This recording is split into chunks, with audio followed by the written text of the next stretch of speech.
L'équilibre est défini dans de nombreux articles scientifiques comme étant la capacité ou l'habilité à maintenir sa ligne de gravité dans un polygone de sustentation avec un minimum de balancé. Cette définition a été reprise dans le milieu médical et paramédical pour mesurer l'équilibre général d'une personne et un des tests qui a été sélectionné, c'est le test de Romberg car il a été facilement reproductible pour les personnes.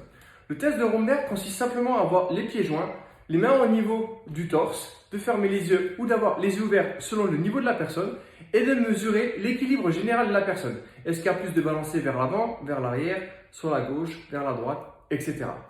La principale difficulté de ce test réside dans l'interprétation des données, car l'équilibre est multimodal et multifactoriel avec différents systèmes qui travaillent ensemble comme le système vestibulaire, le système proprioceptif, le système visuel, etc. Lorsque l'on parle d'entraînement, que ce soit en préparation physique ou en réathlétisation, une des clés de la performance et de l'entraînement est de cibler et de discriminer le bon facteur et le bon système à travailler. Pour l'équilibre, c'est la même chose. On sait que l'équilibre est un système multimodal avec d'une part le système proprioceptif, le vestibulaire, le visuel et d'autres sous-systèmes.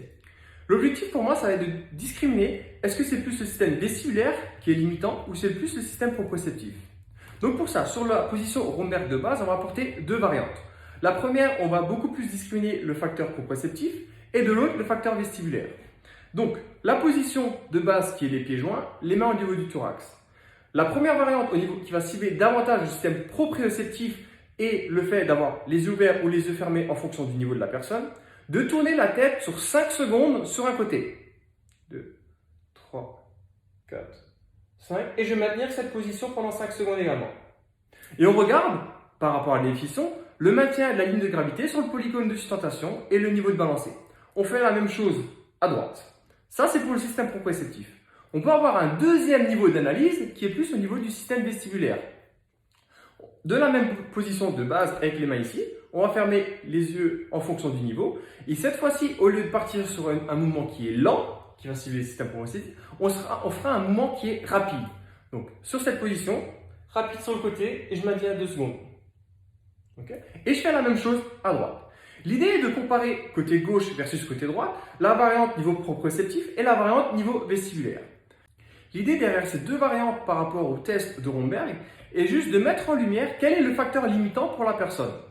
À partir de ce moment-là, on va pouvoir faire un entraînement adéquat pour cette personne pour entraîner son équilibre.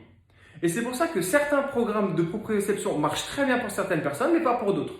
Certains programmes d'entraînement au niveau du système vestibulaire marchent bien pour certaines personnes, mais pas pour d'autres. L'idée, ce qu'il faut comprendre, c'est qu'il faut individualiser l'entraînement par rapport à un objectif et par rapport à la personne. Et pour ça, ça demande de tester et ça demande d'être rigoureux dans ce qu'on teste pour pouvoir être le plus précis dans ce qu'on entraîne. Et c'est pour ça que certains protocoles tout faits ne fonctionnent pas.